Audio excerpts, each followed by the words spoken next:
Good morning. It's another edition of haloalkanes. पिछली बार हमने प्रॉपर्टीज पर फोकस किया था और सब्स्टिट्यूशन रिएक्शंस जो होते हैं, न्यूक्लियोफिलिक सब्स्टिट्यूशन रिएक्शंस जो होते हैं, वो उसके कुछ एग्जांपल्स देखे थे। और उसके पहले हमने SN1 SN2 मैकेनिज्म को देखा है कि क्यों SN1 SN2 मैकेनिज्म ऐसा नाम दिया जाता है, केमिकल काइनेटिक्स से क्या रिश्ता है उसका। हमने बात ये की थी कि किसी प्रीवियस वीडियो में कि 3 तरह की बेसिक जो है ना chemical reactions haloalkanes show करते हैं। पहले टाइप की जो रिएक्शंस होती है उसे हम कहते हैं न्यूक्लियोफिलिक सब्स्टिट्यूशन रिएक्शंस। दूसरी रिएक्शन जो होती है जिस पर आज हम फोकस करेंगे उसे हम कहते हैं एलिमिनेशन रिएक्शन। उसे हम कहते हैं एलिमिनेशन रिएक्शन। और तीसरी रिएक्शंस होती है जो छोटा सा पार्ट होता है, रिएक्शन विद द मेटल्स। ठीक है, तो आज हम सेकंड जो सेक्शन है इसका उस पर बात करेंगे, एलिमिनेशन रिएक्शन।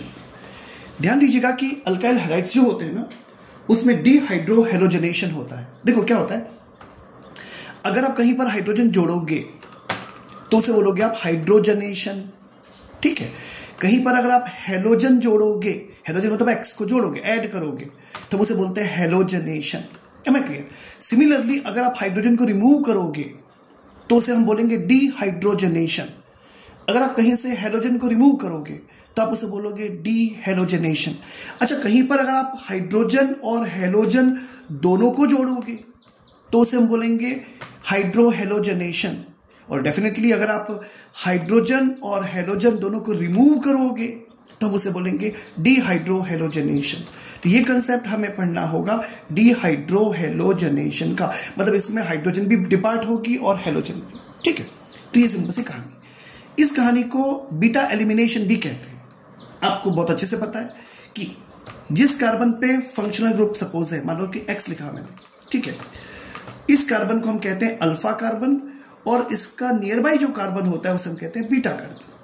तो इसे बीटा एलिमिनेशन रिएक्शन के नाम से भी रिकॉग्नाइज करते हैं। कैसे करते हैं हम इसके आगे हम और बात करेंगे इस पर। यदि बीटा लोकेशन ये होती है, आपको पता है। ठीक है, जब आप पढ़ते हैं प्रोसेस को डीहाइड्रोहेलोजनेशन का तो 2 बातें हो सकती हैं।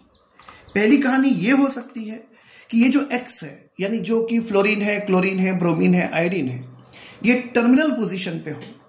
अगर ये टर्मिनल पोजीशन पे होता है, क्या मतलब हुआ कहने का, जैसे मान लीजिए मैंने आपसे कहा कि मेरे पास है CH3 है, CH2 है और Br है। यहां पर ये जो ब्रोमीन है टर्मिनल पोजीशन पे। Am I clear? अगर इस केस में इसकी रिएक्शन कराई जाए KOH, पोटेशियम हाइड्रोक्साइड, जो कि है अल्कोहलिक पोटेशियम हाइड्रोक्साइड से इसकी रिएक्शन कराई जाए तो डेफिनेटली क्या होगा, डीहाइड्रोहेलोजनेशन का प्रोसेस अडॉप्ट होता है। क्या कहानी बनती है, ये K और ये Br आउट, तो इस कार्बन से ये हेलोजन बाहर हो गया और पड़ोसी वाले कार्बन से यानी बीटा पोजीशन से, देखिए अल्फा पोजीशन से तो Br जाएगा और बीटा पोजीशन से हाइड्रोजन बाहर हो जाएगा। आपको जो मिलेगा वो मिलेगा CH2 डबल बॉन्ड CH2।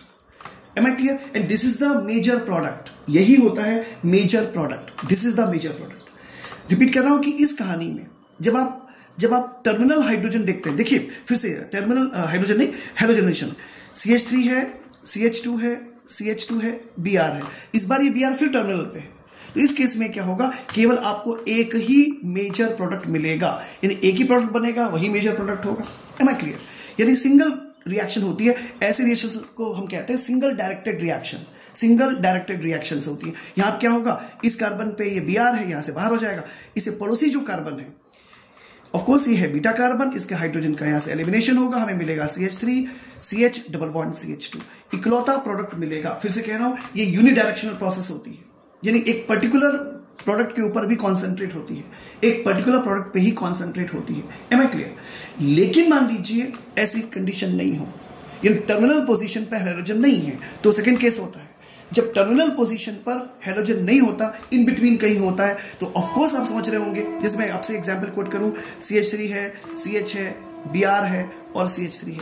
यहां पर देखिए जिस कार्बन पे Br है ये तो हो गया अल्फा, अब देखिए ये भी बीटा है और ये भी बीटा है, ये भी बीटा है और ये भी बीटा है।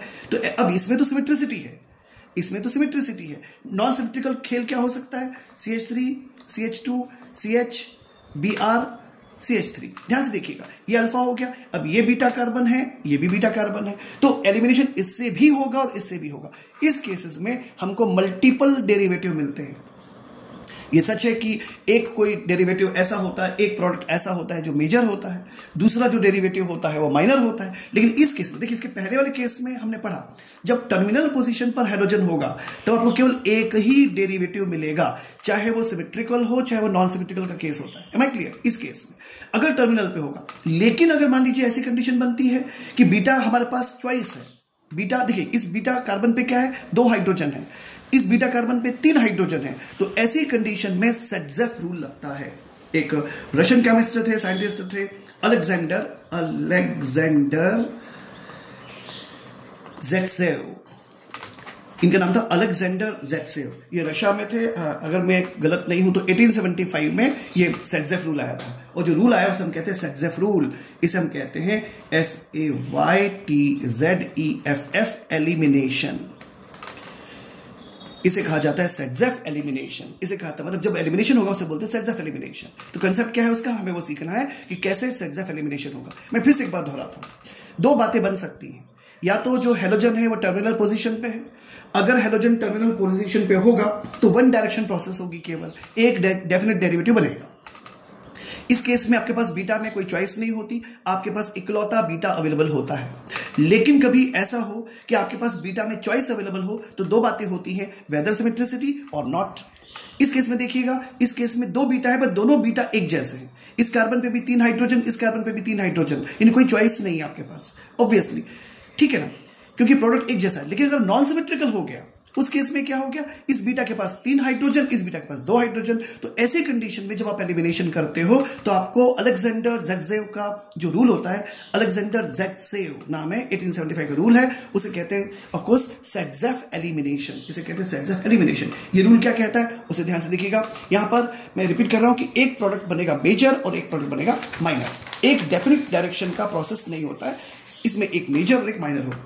देखते हैं, जैसे मान लीजिए आपने कहा आपके पास है CH3, CH2, CH से Br ले लेते हैं और यहां पे ले लेते हैं CH3। रिएक्शन जैसे आपने कहा KOH अल्कोहलिक से रिएक्शन है। अब देखिए ध्यान से, ये भी बीटा है और ये भी बीटा है। यहां पर देखिए क्या है, यहां पर देखिए क्या है, 2 हाइड्रोजन है, यहां पे क्या है, 3 हाइड्रोजन है। तो यहां पे 2 डेरिवेटिव बनेंगे, एक बनेगा CH3, देखिए Br का जाना तो पक्का है, यहां CH double bond CH single bond CH3 बनेगा, या तो ये बनेगा प्लस और साथ में क्या बनेगा, तो दूसरी पॉसिबिलिटी जो बनती है वो क्या, यहां से चला जाए तो ये बनेगा CH3 CH2 फिर CH double bond CH2। Am I clear? देखिए यहां से हाइड्रोजन रिलीज हुआ तो ज्यादा हाइड्रोजन है, यहां पे कम हाइड्रोजन है, तो यहां से अब क्वेश्चन ये कि इन दोनों में मेजर प्रोडक्ट कौन सा होगा, बस वही तो सेटजेफ रूल है।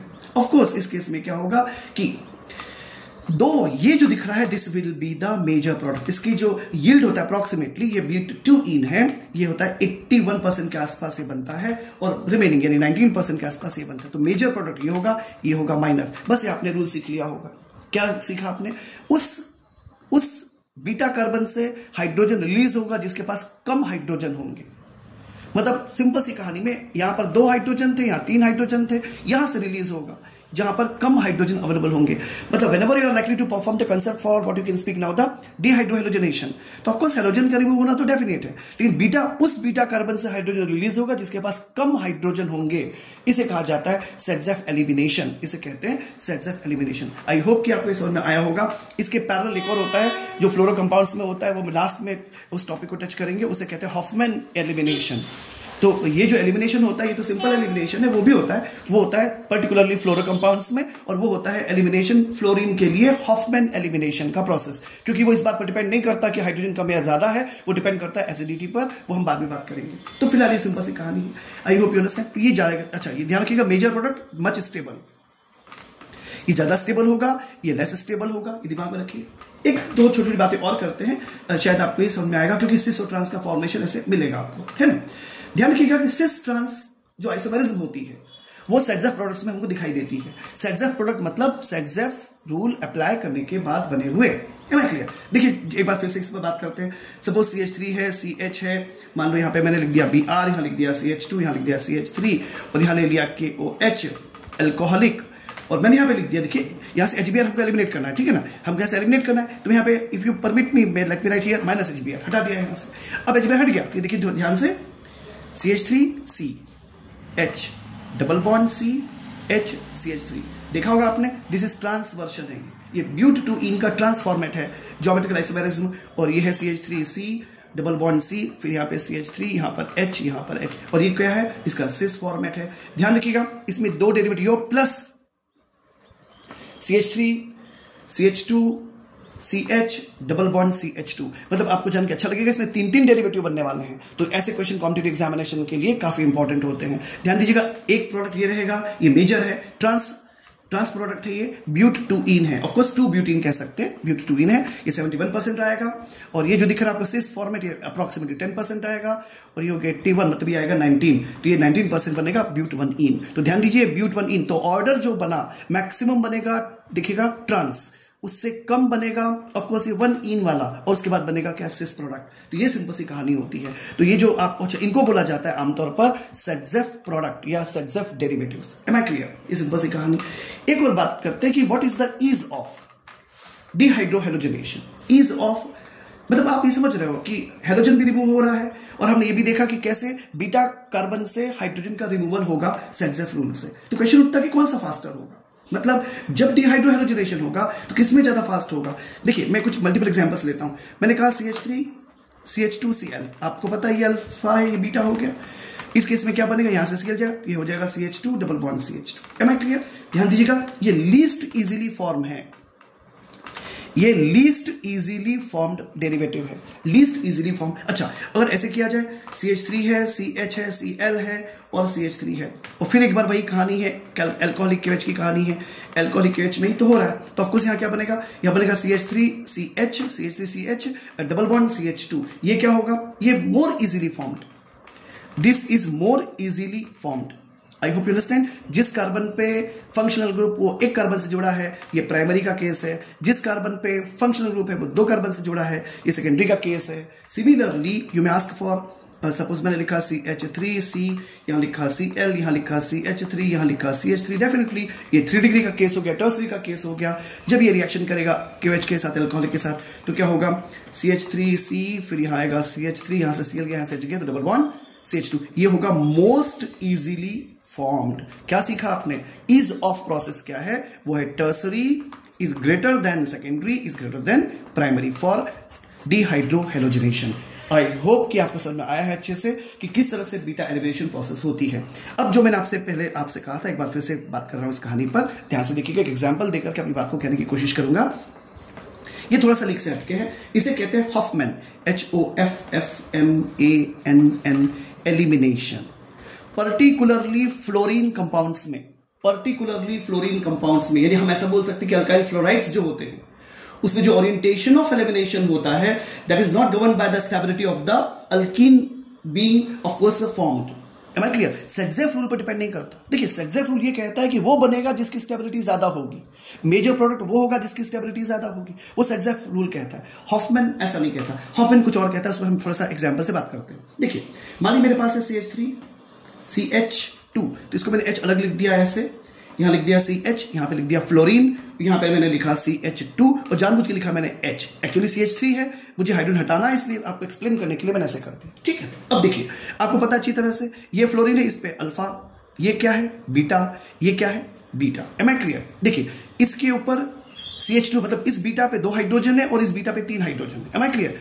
ध्यान से देखिएगा इस कहानी को, ये फ्लोरीन कंपाउंड है, ध्यान दीजिएगा, it is a fluorine, it is not chlorine, bromine और आयोडीन, इट्स अ फ्लोरीन। इस केस में क्या होता है ध्यान से सोचिएगा। पहला क्वेश्चन, इन दोनों हाइड्रोजन में ज्यादा एसिडिक हाइड्रोजन कौन सी है, तो ध्यान दीजिए this is most acidic hydrogen. ये मोस्ट एसिडिक हाइड्रोजन है, जिस बीटा पे ज्यादा कार्बन, जिस बीटा कार्बन पे ज्यादा हाइड्रोजन होंगे ना वो ज्यादा एसिडिक होगी, और ये जो है वो लेस एसिडिक है। ये क्या है, लेस एसिडिक होगा। ध्यान से देखिएगा, it will be less acidic. ये क्या होगा, लेस एसिडिक होगा। कहानी ऐसी बनती है, आपको पता है ये फ्लोरीन है, इसकी तरफ इलेक्ट्रॉन की शिफ्टिंग होगी, फिर ये जो शिफ्टिंग होगी वो ऐसे होगी, और आपको ये खबर होगी, ये ध्यान रखिएगा, ये क्या शिफ्टिंग हुई ना यहाँ पर, क्योंकि ये बाहर जाएगा। अब ये फ्लोरीन और ये यहाँ से बाहर जाएगा, यानी आपके पास डेरिवेटिव क्या होगा, CH3 CH2 CH double bond CH2 plus दूसरा क्या बनेगा, CH3CH, यहां से आएगा तो आएगा डबल बॉन्ड CH3। ध्यान दीजिएगा इसमें ये माइनर प्रोडक्ट है और ये मेजर प्रोडक्ट है। तो मेजर प्रोडक्ट क्या है, CH3CH2CH डबल बॉन्ड CH2। तो फ्लोरीन के केस में ऐसा होता है, इसे कहते हैं Hofmann elimination. This is against the Saytzeff rule. कुछ ऐसी फिर से कहानी आ गई, बागी बगावत कुछ इस तरह से, जैसे मार्कोनिकॉफ में हुआ था। मार्कोनिकॉफ एडिशन था, HBr ने हल्ला मचा दिया आके बेंजोइल पेरोक्साइड के लिए, तो उसमें एंटी मार्कोनिकॉफ हो गया। यहां पर सेटजेफ रूल हम फॉलो करते हैं, पर ध्यान दीजिए पर्टिकुलरली अल्काइल फ्लोराइड्स में क्या हो जाता है, एलिमिनेशन जब होता है तो उसमें यूज होता है Hofmann elimination. I hope you understand the concept for dehydrohalogenation. Good day please.